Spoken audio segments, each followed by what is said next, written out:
News when you want it with Bloomberg News Now. I'm Amy Morris. And there's your closing bell on this first day of the trading week. Global markets are experiencing volatility because of anxiety over tariffs and government firings. American stocks flirting with their worst day since September of 2022. Capital Group's Holly Framstad says investors need to be patient on days like this. When we think about navigating market volatility like what we're seeing today, it really requires close attention and it requires taking a long-term view.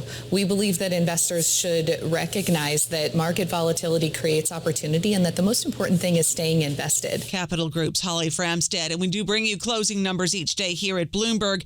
The S&P 500 is down 156 points. NASDAQ lost 728 points.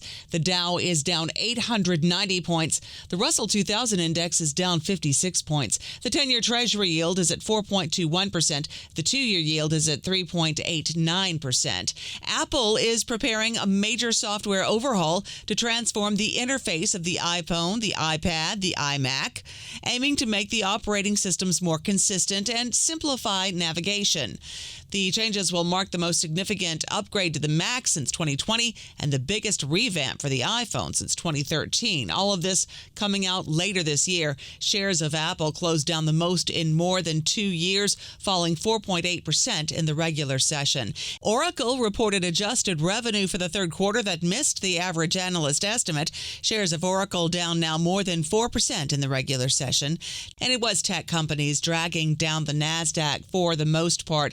Taking a look at Tesla now, Tesla shares fell 16% in regular trading. And Elon Musk says social media platform X is now under an ongoing cyber attack. Musk's X account says a large coordinated group or maybe a country are involved.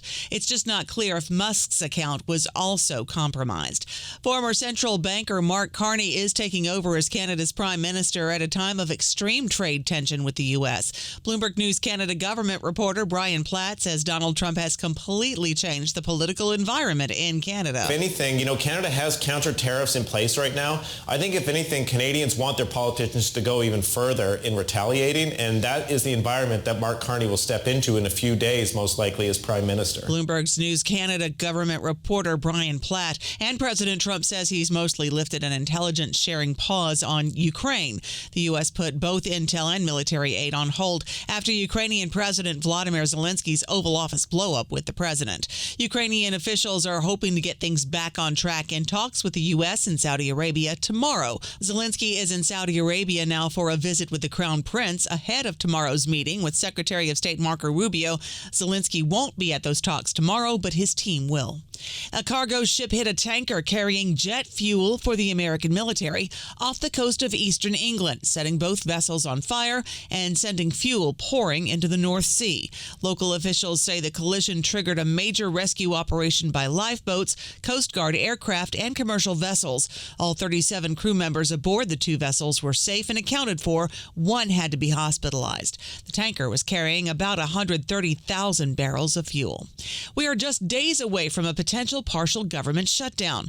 Over the weekend, House Republicans released a stopgap plan to buy another 6 months. The measure increases defense spending by about $6 billion, but decreases domestic spending by about $13 billion. Bloomberg Government's Jack Fitzpatrick. This is a 99-page bill. If it were a real funding deal, it'd probably be 1,500 pages.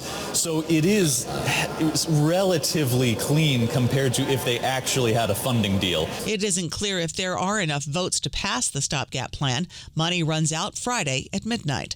That's news when you want it with Bloomberg News Now. I'm Amy Morris. This is Bloomberg.